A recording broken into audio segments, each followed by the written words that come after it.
Apoio Cultural. Santa Casa Saúde. Seu bem-estar em todos os nossos planos. Alto Posto Berrantão, 24 horas com você. Alô, telespectador da TV Barretos, seja bem-vindo ao programa Quero Saber. O programa Quero Saber é feito com muito carinho para o seu conhecimento e entretenimento. Esta é a proposta de nosso programa. Primeiramente, vamos abrir espaço para os nossos apoiadores culturais e, em seguida, apresentaremos o nosso convidado de hoje. A gasolina mais famosa do mundo, agora no posto mais famoso de Barretos. V-Power, no Alto Posto Berrantão. Encha o tanque e dê uma volta no simulador réplica da Ferrari. Cuidar de você e de sua família continua sendo nosso melhor plano. Um convênio que tornou-se referência regional em qualidade e humanização. Pronto atendimento 24 horas, farmácia própria, odontologia, reabilitação, entretenimento e um corpo clínico de excelência.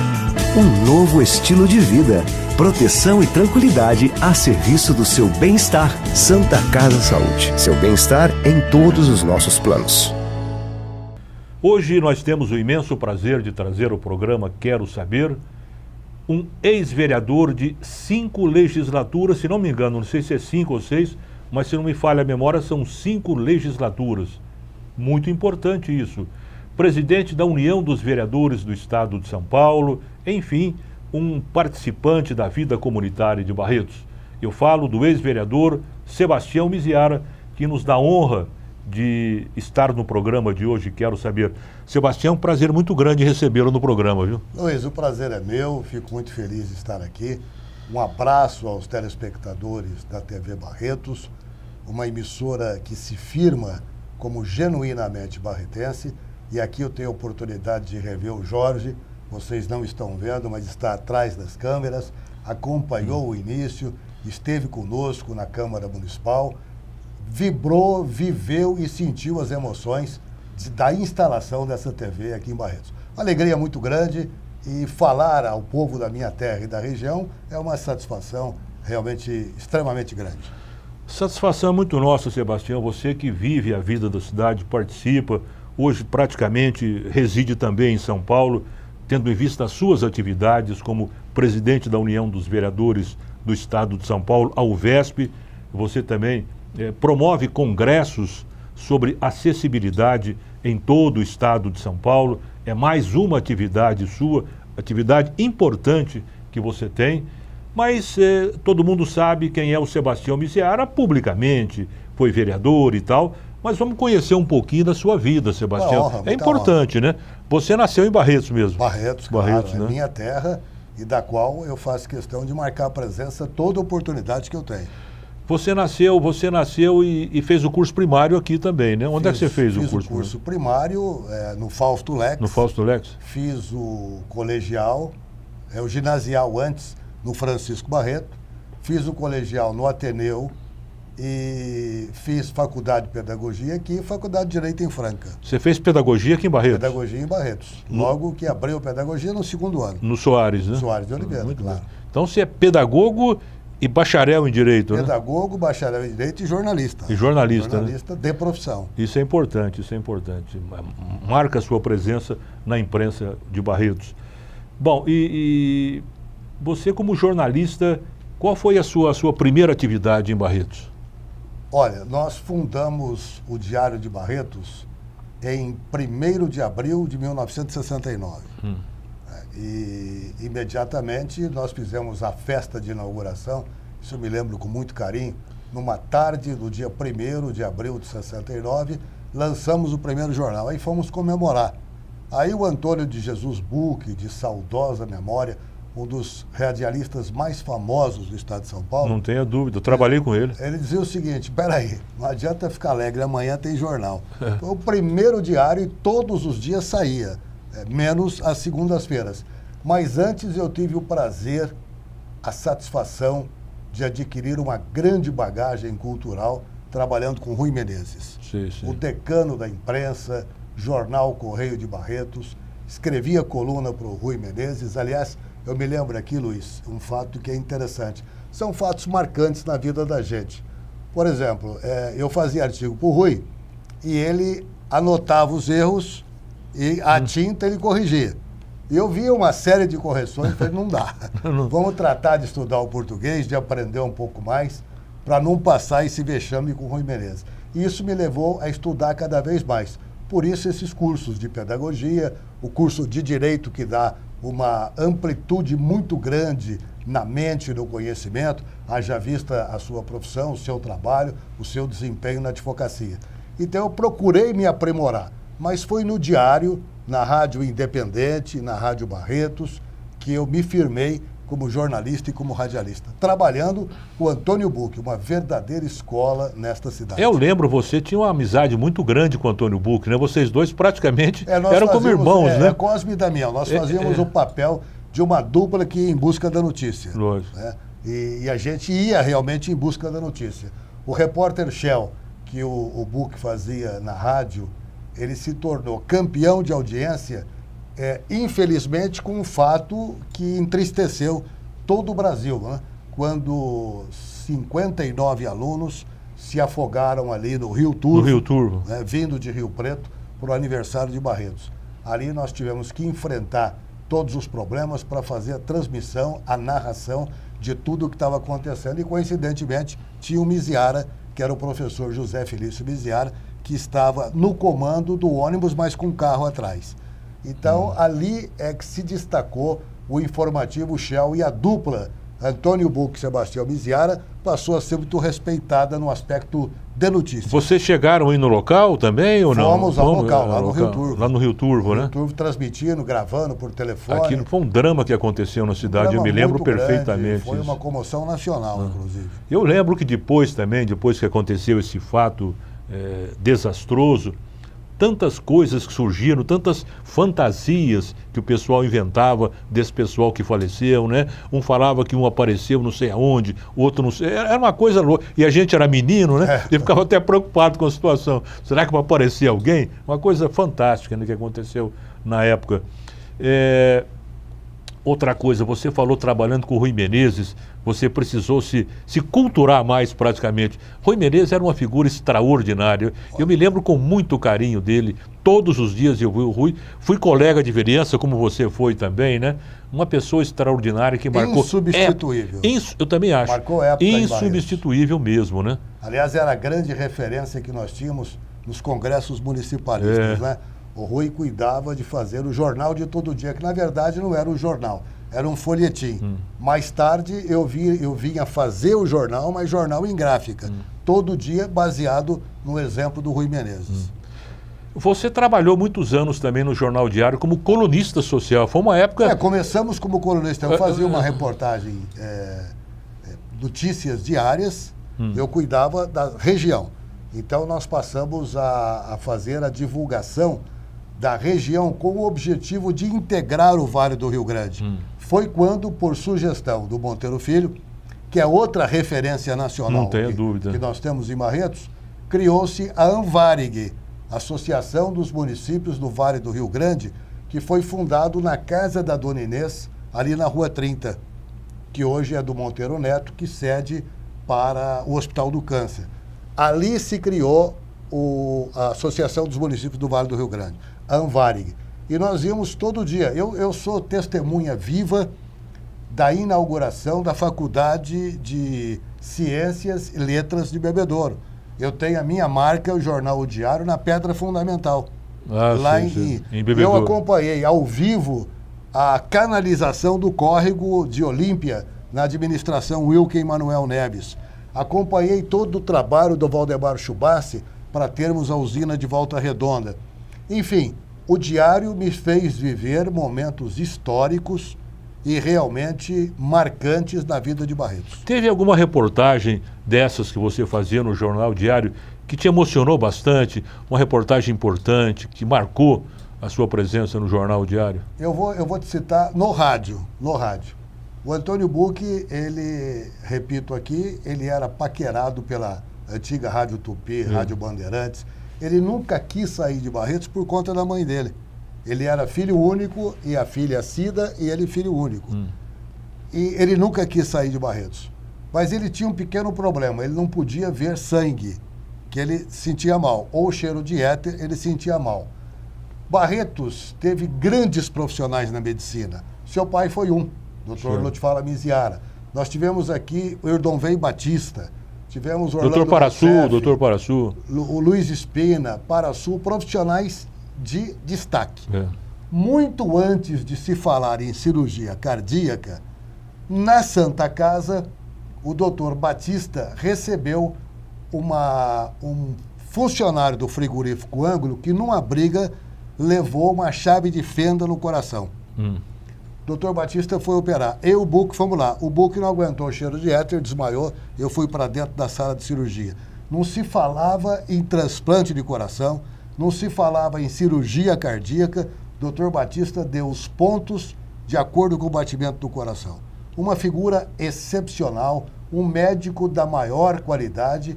Este fato me emocionou e marcou profundamente o nosso trabalho como repórter. A cirurgia do Dr. Batista numa pessoa que havia, numa briga, levado uma chave de fenda no coração. Ele operou na Santa Casa em estado de extrema urgência. Muito tempo depois é que Euríclides de Jesus Erbini fez o primeiro transplante de coração.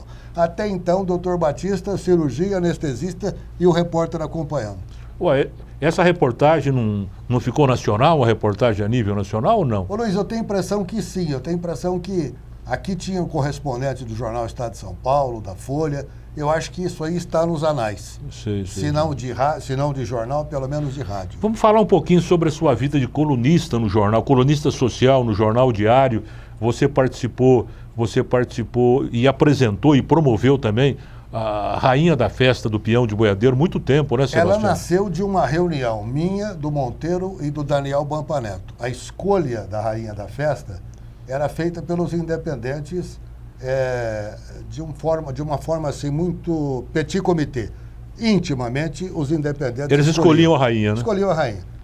O Daniel disse, olha, nós precisamos modificar isso. Precisamos ver uma maneira de fazermos uma promoção, uma festa que o barretense participe. Foi quando, numa reunião na sala do Monteiro, nasceu a ideia de nós fazermos o concurso de rainha da festa do peão de boiadeiro. Isto foi em 1970, no dia 8 de agosto, e o Buc falecera no dia 3 de agosto. Você imagina eu ter que ir para o Então foi no mesmo ano que ele faleceu? 5 dias depois, na passarela, e nós fazermos o primeiro concurso de rainha do peão, que eu tinha pensado até em cancelar, em mudar a data. O Monteiro disse, não, vai em frente, vamos fazer. Certamente o Buc estaria torcendo, como está torcendo, para o sucesso. Quando eu entrei no Rochão, quando eu vi aquela lotação, então foi um momento extremamente de comoção profunda, e Adelaide Coutinho, que representava a Associação Comercial, ganhou o primeiro concurso. Então nós criamos juntos, e eu fui o primeiro apresentador do concurso Rainha do Peão. Esse primeiro concurso foi apresentado quando? Dia 8, não, né? 8 de agosto de 1970. Sei. Mas já estava programado bem antes do Buc falecer, né? Sim, estava programado uns 3, 4 meses antes. Sei. Aí, a apresentação que seria no dia 8, né? Sim, levar o público até o Rochão no dia 8. Né? E deu sucesso absoluto. Lotação. Aí, com a amizade que nós tínhamos de fora, nós trouxemos vários jornalistas, teleartistas que faziam telenovela da Rádio Tupi. Trouxemos, botamos um júri do mais alto quilate e o público lotando o ginásio municipal de esportes. Vamos falar sobre esse concurso mais um pouquinho no próximo bloco. Vamos agora abrir um pequeno intervalo para os nossos apoiadores culturais. Em seguida, voltamos a apresentar o programa Quero Saber, hoje trazendo o ex-vereador e atual presidente da União dos Vereadores do Estado de São Paulo, Sebastião Miziara.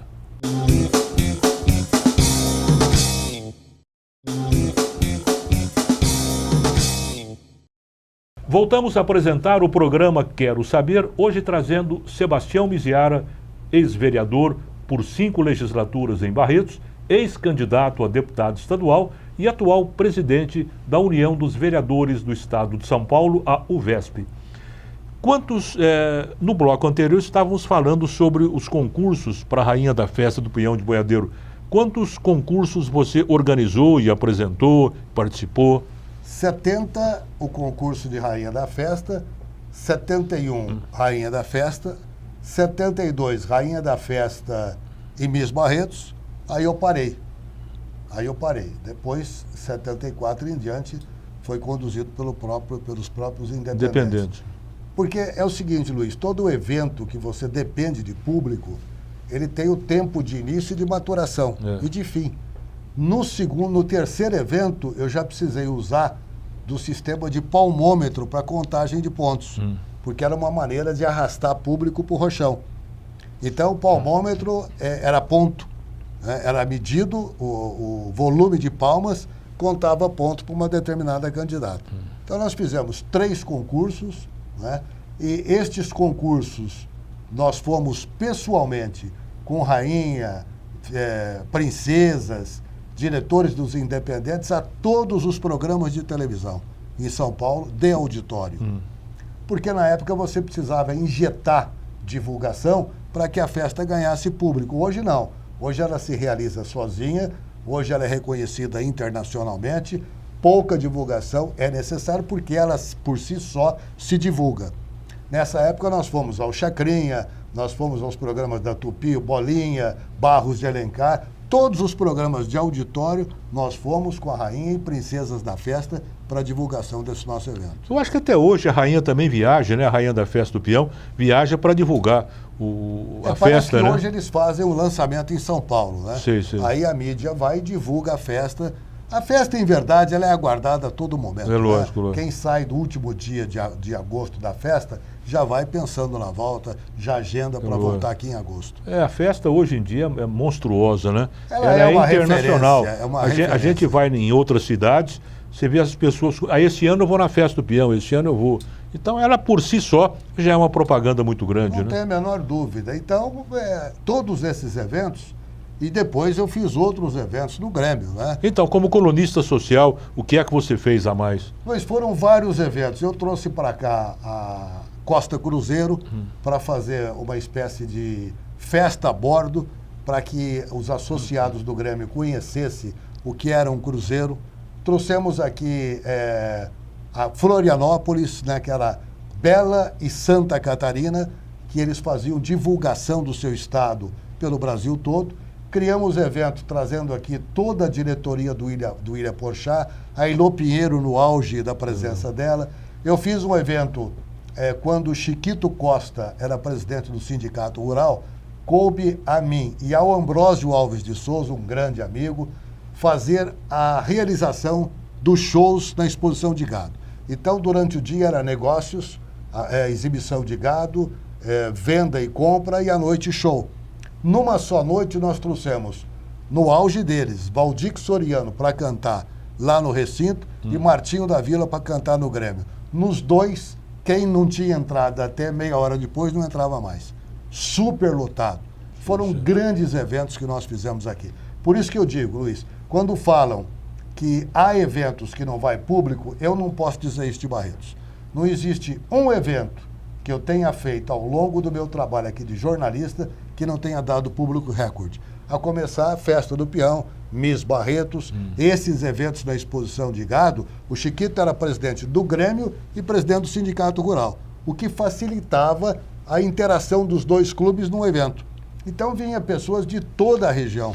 Você trouxe também uma famosa, não estilista, ela é de boas maneiras, professora de boas maneiras, né? Eu lembro disso. Como é que chamava? Parece que era meio japonês. Cristine Yufon. Isso, Yufon, Cristine Yufon. É japonesa. É japonesa, eu lembro aula disso. De boas maneiras. Boas maneiras, né? Que é o que precisa hoje ser feito, inclusive nas escolas. Aulas de boa maneira. Na verdade, fizemos grandes promoções. Com isso, fizemos grandes amigos em São Paulo, tanto do público de televisão quanto do público de artistas, né? O Newton César, que foi um grande cantor, ficou meu amigo. Aguinaldo Timóteo ficou amigo. Aguinaldo Raiol. Claro que com o passar do tempo, pessoal a gente vai perdendo o contato com essas né? pessoas. Mas elas foram muito importantes no desenvolvimento do quesito show em Barretos. Eu também, como diretor cultural do Grêmio, trouxe famosos artistas, fiquei 12 anos como diretor cultural, Jô Soares, muitas pessoas, né? O seu exemplo vale para o meu exemplo e vale para servir de exemplo para quem tem cargo hoje. Tem que fazer. Tem que fazer. Tem que realizar. Você não pode ser diretor de alguma coisa apenas para ostentar o cargo. Você tem que fazer. Então, você fez no Grêmio. Você foi o diretor cultural com o maior número de atividades. Teatro, shows, exibições culturais. Porque tem que fazer. Aceitou? Vá trabalhar. Eu trouxe um membro da Academia Brasileira de Letras, aqui também, o Mário Palmério, que é aqui de Uberaba, um monstro sagrado na literatura brasileira, né? Dono das maiores faculdades de Uberaba e uma pessoa muito culta, né? Então, fui a Uberaba, eu e Luiz Veloso, que era o presidente do Grêmio na época, fomos até a chácara dele e conseguimos trazê-lo aqui. Um papo extraordinário, porque todo ano eu promovia uma semana cultural no Grêmio, né? Então foi isso você vai movimentando, você vai criando essa mentalidade cultural na cidade, não é, Sebastião? Exato, Luiz. Então, o que eu digo é o seguinte, é fazer, né? Quando você se dedica a fazer alguma coisa, você alcança resultados. Eu quero te citar o meu exemplo como vereador.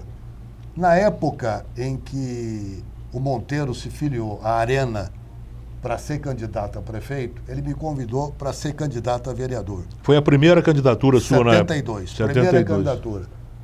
Eu me lembro que o Monteiro me convidou num dia, eu trabalhava com ele, e no segundo dia o Amaury Júnior me telefonou se eu podia dar um pulinho até Rio Preto. Eu fui lá. Sentamos, conversamos, porque nós fazíamos juntos, Amaury e eu, uma coluna no jornal Última Hora. Ele falava da sociedade da região de Rio Preto e eu falava da sociedade da região de Barretos. Amaury disse, olha, eu recebi um convite do Samuel Weiner para ir para São Paulo e ele quer que você vá também. Falei, fazer o que lá? Ele falou, vamos trabalhar como colunista, só que nós vamos ser repórter para o Giba 1, para os colunistas da atualidade, daquela época. Eu disse, Amaury, eu preciso de um tempo para pensar, porque eu também recebi um convite do Monteiro para ser candidato a vereador, uma coisa que não tem nada a ver comigo. Meu negócio é festa, meu negócio é fazer eventos. Daí o Monteiro chegou e falou, eu preciso de você, você tem que ser candidato a vereador. O que eu conhecia de Câmara? A transmissão das sessões de Câmara pela rádio. É pela rádio. Isso, aí que eu conhecia a Câmara. Mas não tinha, assim, a mínima vontade de participar daquilo. Não tinha intimidade, né? Nenhuma. Mas fui candidato, fui vereador e fiz o que fiz na vida profissional. Eu decidi realizar. E foi o que aconteceu. Eu tive um mandato de 72 a 76. Em 73, eu fui eleito diretor da Associação Paulista de Municípios, com Wilson José. Você participou de vários congressos com ele, tomando conta da Carta de Princípios, que era a somatória dos debates para entregar para as autoridades. Fiquei diretor, sou diretor até hoje, talvez o mais antigo diretor que a Associação Paulista de Município tem. Fiz mais 4 mandatos, é o Marcos Monte, que é prefeito de São Manuel. Fiz mais 4 mandatos, fui presidente do Poder Constituinte, elaboramos aqui a Constituição Municipal. Que é a lei orgânica, né? Que é a lei orgânica do município. Quando eu entrei na Câmara, a Câmara funcionava da meio-dia às 4, eu mudei para das 8 às 18, não podia contratar, eu pedi ao Ibrahim, embora sendo oposição a ele na época, eu pedi a ele que me cedesse funcionários para trabalhar na Câmara, passamos a atender a população, criamos o Centro de Defesa do Consumidor, fizemos vários eventos aqui, como a Feira da Fraude e do Alerta, que coincidentemente, a semana passada, o secretário de Justiça, Luiz Toledo César, me convidou para falar um pouco sobre esta Feira da Fraude e do Alerta, que eles querem retomar. O que é essa feira? Você pega uma Guaraná, por exemplo, uma Guaraná Antártica, aí alguém fabrica uma Guaraná Tártica. Então você leva para mostrar que não é o mesmo produto. Então é a Feira da Fraude e do Alerta. Do Alerta. Né? Então criamos lá o Espaço Cultural Rui Menezes, na Câmara Municipal. Enfim, mas eu considero como marco importante da minha vida pública em Barretos a Constituição Municipal, que foi elaborada em tempo certo, com a sociedade discutindo, com visita às escolas, Tivemos grandes parceiros, me lembro aqui do Edmar Moraes, que foi um grande incentivador da lei orgânica, mas também o Fauzi Daia, Oswaldo Cael, pessoas que participaram ativamente para que nós tivéssemos essa primeira Constituição. Considero um marco importante da minha atividade. Vamos falar mais sobre a sua vida parlamentar no próximo bloco. Agora vamos abrir um novo espaço para os nossos apoiadores culturais. Em seguida voltamos com o programa Quero Saber, hoje trazendo o presidente da União dos Vereadores do Estado de São Paulo, o barretense Sebastião Miziara.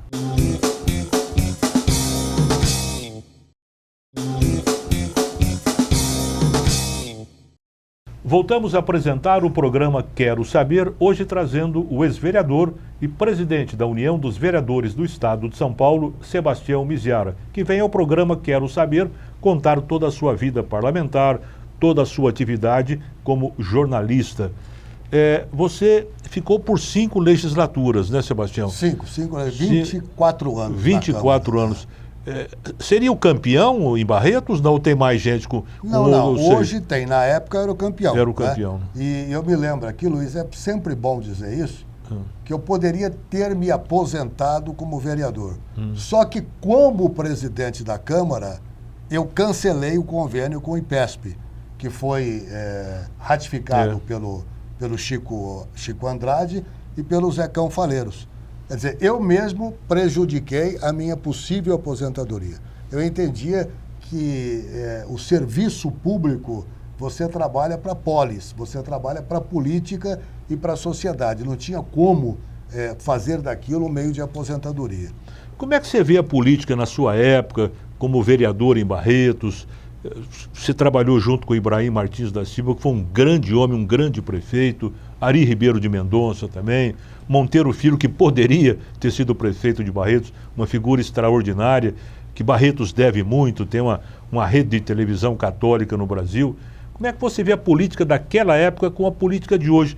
Parece que era mais sadia, né, Sebastião? Eu lembro muito bem, apenas para lembrar você também, naquela época era eleito um presidente da Câmara que não precisava gastar nada, né? Gastar nada, absolutamente. Nada às escuras, né? Nada, assim melhor. Nada às escuras. Sei lá, hoje, eu não estou falando de Barretos, não, vamos deixar Barretos de lado. Mas hoje em dia, no Brasil todo, você vê coisas e mais coisas, né? É diferente aquela política de hoje? Luiz, fazia-se com mais amor naquela época? É muito diferente, né? Você pega o período que eu acho que é o grande divisor, exatamente o período da lei orgânica do município, da nova Constituição e da Constituição do Estado. É aquilo que Ulisses Guimarães ele proclamou como Constituição Cidadã. O município, que até então não era ente federado, passou a ser ente federado. Então, antes de 88, era um outro tipo de política, até porque você não tinha a força que o Ministério Público tem hoje, você não tinha a lei de responsabilidade fiscal, você tinha um Tribunal de Contas um pouco mais orientativo do que punitivo, então era muito mais fácil fazer política. Mas, paradoxalmente, era a época em que não se trocava benesses. Você foi presidente da Câmara por decisão da bancada. Eu fui presidente da Câmara por decisão da bancada e com apoio de adversário político, mas que entendia que eu era o mais apto a assumir a presidência da Câmara. Eu vou citar o meu exemplo. O seu, eu conheço, todo mundo sabe, você não indicou ninguém para ajudar, para formar a administração do... Você pegou o Mélix presidência Zaiden. Na administração do Mélix. Nunca indiquei ninguém. Eu peguei prefeitos, o Ibrahim Martins da Silva, Mélix Zaiden Geraige, Ari Ribeiro de Mendonça, o Web Rezec, Nelson James, enfim, peguei vários prefeitos. Eu estou fazendo um desafio. Se algum desses pode dizer que eu indiquei quem quer que seja para trabalhar na prefeitura. Nunca indiquei um secretário municipal, nunca indiquei um diretor, nem alguém que pudesse ser contratado. Eu exerci o meu papel de poder fiscalizador. A função do Poder Legislativo era fiscalizar. Para fazer isso, você não podia ter nenhum tipo de intimidade, de relacionamento empregatício com o prefeito municipal. eu fui eleito presidente da Câmara em oposição ao Ibrahim. Mas no decorrer do processo, o que eu senti? Que o Ibrahim vinha para o poder público unicamente com o desejo de ajudar o desenvolvimento da cidade. Não tenha dúvida. Então, eu disse, não tem por que fazer oposição ao Ibrahim. E passei a apoiar a administração dele em tudo aquilo que eu julgava necessário e essencial para a cidade. Não havia barganha política. Hoje, você pega um cenário nacional onde, depois da lei de responsabilidade fiscal, com o Ministério Público mais atuante, com o Tribunal de Contas pegando firme nas contas, você, além de ver falcatruas, além de ver gigolôs da miséria humana, quanto mais pobres, quanto mais miseráveis, melhor para aqueles que buscam voto, você vê a lei de responsabilidade fiscal sendo, de certa forma, desrespeitada, e o que é pior, você assiste barganhas políticas. Então, o que nós estamos fazendo hoje na União de Vereadores do Estado de São Paulo? E você poderia, algum telespectador poderia perguntar, por que um ex-vereador preside uma entidade de vereadores? Primeiro que não é uma entidade classista, que defende o interesse da classe, que pede aumento de subsídio. É uma instituição que procura capacitar o vereador, e é o que nós fazemos. E os vereadores atuais, da época em que foi mudada o estatuto, foi mudado o estatuto e se permitiu que um ex-vereador pudesse assumir, eles entendiam o seguinte: quando se pleiteava uma audiência, se o vereador é presidente da UVESP, ele iria pleitear antes para a cidade dele, para a região dele, jamais para as outras cidades. Então era preciso ter alguém imparcial. E a cada eleição, sucessivas eleições, eles fazem questão de, por aclamação, me eleger. Hoje nós temos já praticamente pronta a escola UVESP com a Unicap, que é a Universidade Corporativa do Agente Público. O que nós fazemos com isso? Em parceria com o Tribunal de Contas, nós damos cursos à distância, presencial, de temas relevantes para a política nacional. De temas absolutamente relevantes, porque hoje, Luiz, não é trabalhar por uma cidade. Hoje você tem que trabalhar para uma região. Se você tem algum benefício em Barretos do governo do estado, esse benefício tem que ser bom para Colina. Se Colina tiver dificuldade lá, repercute aqui. Se a saúde de Colina não for boa, a população doente vem para cá. Então nós precisamos resolver os problemas regionais. Regionais, né? O vereador tem que entender que ele não é mais o vereador que indica buraco que precisa ser tampado, extensão de água... Caminhão de areia para não sei aonde. Caminhão de areia. Hoje o vereador, ele é partícipe do resultado do desenvolvimento do seu município. E é nisso que nós trabalhamos. Nós queremos melhorar cada vez mais o padrão de qualidade do vereador. Não o Sebastião Miziara que vai ensinar, não.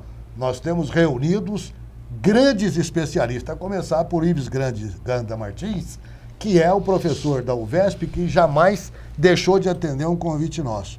Então, nós trabalhamos hoje para capacitar, para que o vereador seja importante. Porque, se você parar para pensar, é no poder local que nascem presidente, governador, senadores e deputados. Se a base for bem preparada, nós vamos ter bons deputados. Vocês promovem cursos sistemáticos? Sistematicamente. Lá em São Paulo? Em São Paulo. A escola UVESP, ela funcionou até pouco tempo no mesmo edifício onde funciona a UVESP. Hoje ela está em parceria com a Foz Associados, que é um escritório de advocacia com mais de 15 profissionais especializados em direito administrativo e constitucional. A UVESP, na União dos Vereadores do Estado de São Paulo, tem promovido muitos cursos, muitos congressos atualmente pelo interior do Estado, né? Que tipo de congressos são esses? Parece que vocês estão focalizando muito o problema da acessibilidade, né? Nós resolvemos cuidar da questão da inclusão. Da inclusão. Você pega o seguinte, em 2010, na pesquisa do IBGE, o Brasil tinha 23 milhões de pessoas com deficiência. Em 2009 e 2010. Em 2014, o mesmo IBGE apontou 44 milhões de brasileiros com algum tipo de deficiência ou mobilidade reduzida. Aí vem a pergunta, será que o dobro de pessoas com deficiência nasceram com deficiência ou os deficientes saíram do armário e passaram a disputar o seu próprio espaço? É o que está acontecendo. O governador José Serra, que é de uma visão excepcional, seria, sem sombra de dúvida, o melhor presidente do Brasil. Ele criou, quando prefeito, a primeira Secretaria Municipal dos Direitos da Pessoa com Deficiência, já pensando nesse público que era excluído. Quando eleito governador, ele criou a primeira Secretaria Estadual, hoje copiada em mais de 20 estados brasileiros. E colocou lá a Linamara Riso Batistella, que é uma amiga pessoal minha, doutora em fisiatria, professora da USP, que passou a se dedicar profundamente na questão dos direitos da pessoa com deficiência. O que ela imaginou? Nós precisamos ter políticas estaduais que só podem funcionar se os municípios ajudarem. Você não faz uma política a nível estadual sem a participação do município. Não pode vir de cima para baixo. O que ela fez? Ela me convidou para assumir a criação da caravana da inclusão, acessibilidade e cidadania. E eu topei. Nós passamos a sair em caravana para o interior. Seminários onde se discutia os direitos da pessoa com deficiência e nós tínhamos como parceiro o Tribunal do Trabalho, Ministério Público Federal do Trabalho, nós tínhamos a Ordem dos Advogados do Brasil, o CREA, Conselho Regional... Essas caravanas promoviam o que, praticamente, para que o telespectador possa entender? A caravana, ela trabalha sobre um tripé. Primeiro, mostrar às pessoas com deficiência que elas têm direito e precisam cobrar esses direitos. Mostrar para quem? Para as pessoas com deficiência. Eu sei, mas esses congressos, qual é o público-alvo desses congressos? É os três que eu vou te falar agora. As pessoas com deficiência, alunos da PAI, alunos de entidades e instituições que cuidam de pessoas com deficiência. O segundo alvo nosso era a sociedade. Como é que a sociedade pode ajudar a acabar com a divisão, com o preconceito? Terceiro, como é que o vereador e o prefeito podem resolver essa questão? Nós criamos uma cartilha com 50 leis que podem ser aplicadas no município para eliminar as barreiras arquitetônicas. A partir da caravana, e nós vamos entrar esse ano na 7ª, foram criados conselhos municipais, que não tinham, foram criados diretorias dentro da prefeitura que cuidava das pessoas com deficiência, foram criadas secretarias dos direitos da pessoa com deficiência em várias cidades do estado de São Paulo. O tema passou a ser predominantemente ativo. Por exemplo, as empresas não cumpriam a lei de cotas. Então, elas passaram a cumprir a partir do momento em que nós levávamos desembargadores para falar da obrigatoriedade não só de cumprir a lei de cotas, mas também cabe à empresa a capacitação das pessoas com deficiência. Luiz, num dos eventos, numa das caravanas que nós fizemos, e é um espetáculo que mexe com o coração da gente, mexe com a emoção, porque quando você vê sorrindo uma criança da PAI lá olhando tudo o que está acontecendo, nós fazemos desfile de moda inclusiva. Então, como é que é o seminário? Começa com a apresentação. Sebastião, eu vou pedir uma licença, porque nós temos que ir para mais um intervalo para os nossos apoiadores culturais. E em seguida, no próximo bloco, você continua dando essa explicação. Quero continuar, porque esse tema realmente é empolgante. Não tenha dúvida. Vamos abrir espaço novamente para os nossos apoiadores culturais. Em seguida, voltamos com o programa Quero Saber, hoje trazendo o presidente da UVESP, Sebastião Miziara.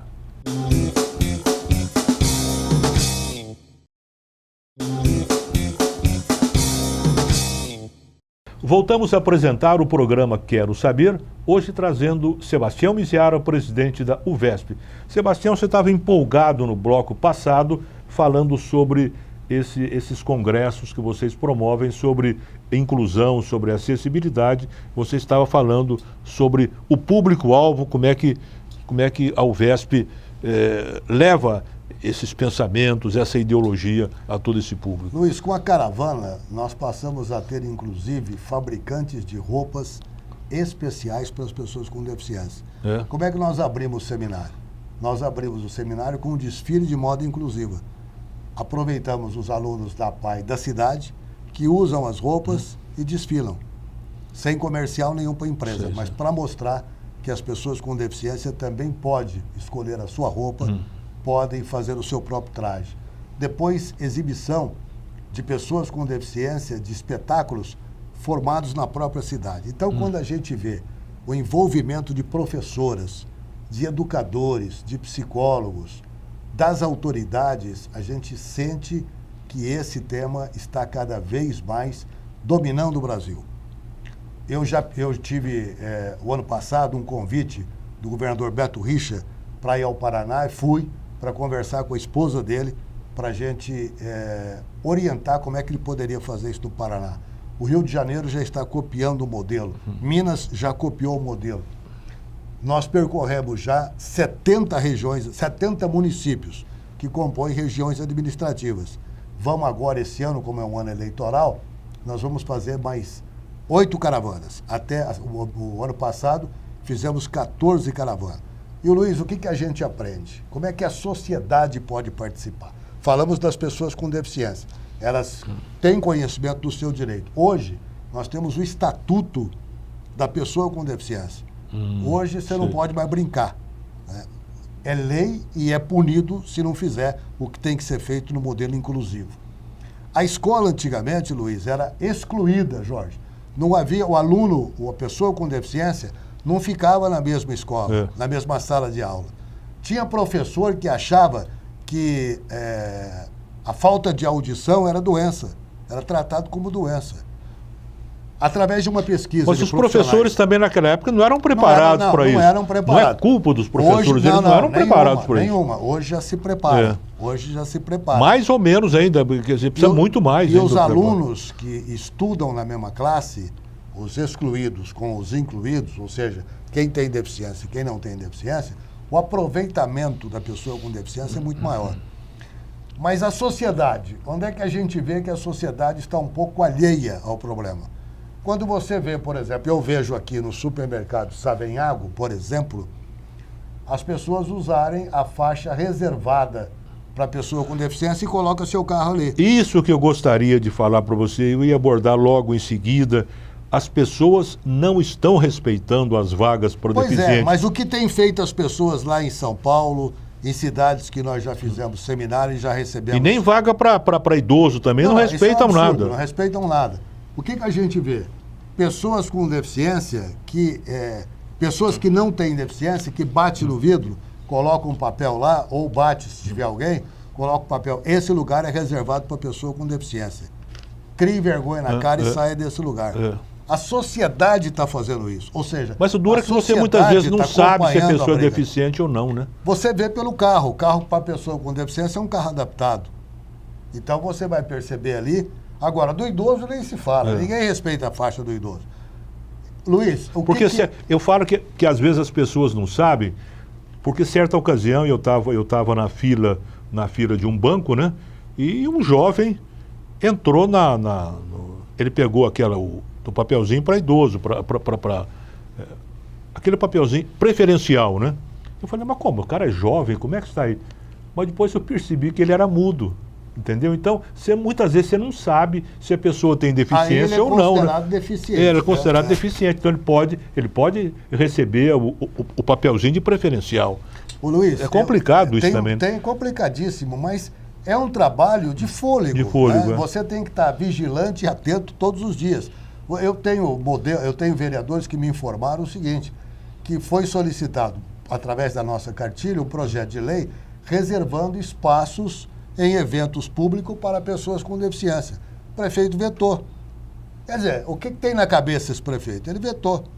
Então, você sente dificuldade. Eu me lembro que num dos seminários da caravana, em Mogi das Cruzes, uma promotora pública do grande ABC, ela recebeu o nosso convite e ela foi fazer a palestra dela. Eu nunca mais me esqueci disso. Ela disse o seguinte, o preconceito nasce no primeiro beliscão. Aí, continuou falando, doutora, gostaria que a senhora nos exemplificasse por que o preconceito nasce no primeiro beliscão. Ela disse, pois não. Uma criança absolutamente normal, andando de mãos dadas com a mãe, passando na rua, ela vê uma outra criança numa cadeira de roda. Aquilo chama a atenção dela, ela vira para olhar. A mãe dá um beliscão e fala, já falei para você não olhar? O preconceito começa exatamente aí. Então é isso que você tem que eliminar. São pessoas, são iguais, apesar das diferenças. São seres humanos iguais, apesar das diferenças. Então nós temos que respeitar, como sociedade, o atendimento a estas pessoas. Nós temos que fazer com que os seus direitos sejam efetivamente cumpridos. Essa é a função da caravana. Tem tido resultado? Vou te dizer onde está o resultado. A doutora Lina Mara Riso Batistella é secretária dos Direitos da Pessoa com Deficiência e é a secretaria do governo de São Paulo com o maior número de centímetro de coluna e tempo de rádio e televisão que o próprio governo levanta, graças à caravana. O ano passado, nós fizemos a caravana o dia todo. De manhã, isso aí que eu te falei. Desfile de moda inclusiva, apresentação... Isso aos sábados, né? Sextas-feiras. Sextas-feiras. E apresentação do PADEF, que é um programa de atendimento ao emprego às pessoas com deficiência.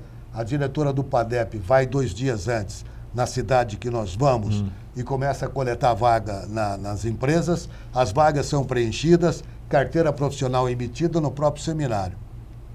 Então, o ano passado, o que nós fizemos? Foi criada em São Paulo a primeira delegacia de proteção à pessoa com deficiência. O que nós fizemos? É a primeira delegacia, alguns delegados estão sendo orientados, instruídos, escrivães aprendendo a tratar com essas pessoas e o modelo começou a reverberar. Levantamos na Secretaria de Segurança Pública o índice de agressão. Estonteante, Luiz, estonteante. Você pega uma cidade como Bauru, 120, 125 casos de agressão quando levados à delegacia. Agressão contra pessoas com deficiência. Sim. E pasme, você, o Jorge e os telespectadores, as agressões dentro da própria casa. Da própria casa, né? Elas são agredidas, violentamente agredidas. Então, qual é o nosso papel? Pedir ao vizinho que, ao assistir uma agressão dessa, denunciar na delegacia de polícia. Fizemos a caravana.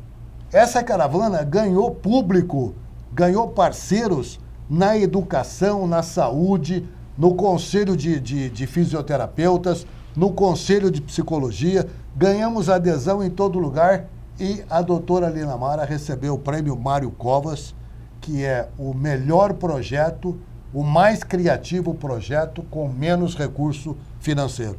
Ela ganhou o prêmio graças à caravana do ano passado. Sebastião, vamos mudar um pouquinho o rumo da prosa? Vamos sim. Vamos falar um pouquinho de política agora. O que você está achando da Lava Jato? O que você está achando desse momento político com tanta corrupção? Você acha que vai diminuir a impunidade? Você acha que o Brasil está sendo passado a limpo? Como é que você está? Qual é a sua visão de tudo isso? Você que é um político atuante, você que é um político que está sempre nas rodas mais importantes ali de São Paulo. Luiz, na verdade, tudo começou com o que aconteceu na Itália, né? É a Operação Mãos Limpas. O Brasil quis copiar esse modelo e comprovar que as instituições efetivamente funcionam. A Polícia Federal não é atrelada a ninguém, Ministério Público não é atrelado a ninguém, Poder Judiciário também não, e ela está efetivamente reforçada. O Brasil tem instituições fortes, por isso que eu não tenho medo de golpe, porque nós temos instituições fortes e permanentes. Agora, nunca houve na história do Brasil uma corrupção tamanha que se vê nos dias atuais. Milhões e milhões, né? O mensalão hoje é mensalinho perto do petrolão, né? Impressionante. E dizem que o BNDES é coisa mais grave ainda. Mais, Então, o que eu estou sentindo é o seguinte, é um momento único de renovação da política brasileira. Momento único. É a oportunidade que os bons têm de participar da vida pública. Porque antigamente as pessoas não queriam participar com medo de se sujar. Nós temos exemplos, inclusive em Barretos, de pessoas do mais alto nível, cultural, intelectual, de servidor da comunidade, que saiu da possibilidade de ingressar na vida pública com medo de ser jogado na lama. Hoje, o que a gente sente é o seguinte: os bons precisam participar. Só que, como nunca, o policiamento está sendo extremamente grande no dinheiro público. Jamais o dinheiro público pode voltar a ser confundido com coisa nostra. Coisa pública, coisa nossa é coisa nossa. O dinheiro público está sendo muito vigiado. É o Ministério Público com atuação gigantesca, né? É o Tribunal de Contas. Totalmente vigiado. O tribunal, hoje, o vereador e o prefeito têm sobre si o olhar da população, o olhar do Ministério Público, do Tribunal de Contas, da Polícia, do Poder Judiciário. Ele é extremamente policiado. Agora, há uma leva de prefeitos que não vai pleitear a reeleição. Aí você pergunta, é por causa dos escândalos de Brasília? Não. Aí é por causa da crise. Os prefeitos têm medo de não cumprir a lei de responsabilidade fiscal. Falta de dinheiro, ser né? punido para isso. A crise nacional, em razão dos roubos, em razão das falcatruas, em razão do envio de dinheiro nosso para Cuba, em razão da dilapidação do patrimônio público, a economia se arrebentou. Se somar a isso, a economia mundial também está ruim, então o Brasil está em péssima condição econômico-financeira. Os prefeitos estão aqui mesmo na região, nós temos vários prefeitos na região de Rio Preto que não irão pleitear a reeleição, porque não querem colocar a possibilidade de perder a saúde, perder o nome ou perder a família. Sebastião, a mídia se ocupa muito, a população também, com respeito a essa possibilidade da diminuição da maioridade penal de 18 para 16 anos, porque os menores estão cometendo crimes violentos e a população, se você fizer uma pesquisa, 90% da população aceita a diminuição. Você, como um formador de opinião, o que você acha disso? Na sua opinião, deve se abaixar para 16? Claro, é inegável, é inegável. Hoje é uma comoção nacional, né? Você vê o seguinte, esses dias atrás, um vereador de São Paulo, ele foi chegando na sua casa no Jardim Bonfioli, ele foi rendido por bandidos, entrou dentro da casa, ele e o filho mataram 2 bandidos. Mataram. Parece que foi agora essa semana, esta semana, você pega a rede social, é só gente cumprimentando. Então, a população está revoltada. A população não aceita mais ter medo, não aceita mais ficar prisioneira dentro da sua própria casa. É isso que está deixando a população aflita, né? Ela é amedrontada, correndo o risco de ser assaltado nas cidades grandes. E isso é o seguinte, à medida que você aperta em São Paulo, o crime, ele interioriza. É verdade. O ladrão, o bandido, ele sai da capital e vem para o interior. Vem para o interior. Então é um problema, um efeito cascata que todos nós precisamos ficar atentos. Sebastião, nosso tempo está curto. Rapidamente, qual é essa pessoa na história que, na sua opinião, transformou o mundo, que você se curvaria em reverência? Rapidamente. Mundialmente, Mahatma Gandhi. Né? Mahatma Gandhi, através do bem e da paz, criando a cultura da paz, ele fez com que pessoas que se divergem conversassem, sentassem à mesma mesa para debater os seus pontos de vista e não brigarem por um ou por outro. Ele instruiu a população indiana, e isso repercutiu para o mundo todo pela cultura da paz. Mahatma Gandhi, eu tiraria, sem dúvida, o chapéu, me curvaria por ele. Sebastião Miziara, muito obrigado pela sua participação no programa. Foi um belo programa, tenho certeza absoluta. Fiquei muito satisfeito. Obrigado, viu? Eu que agradeço você, Luiz Miziara, meu primo querido, o telespectador de Barreto e região. Fiquei muito feliz em rever o Jorge. Aqui eu vim para ajudar a instalar essa emissora. Voltei em algumas ocasiões, vi debates políticos, mas volto agora depois de muito tempo e volto assim com o coração realmente emocionado, porque essa emissora hoje é motivo de orgulho de Barretos. Isso que é importante.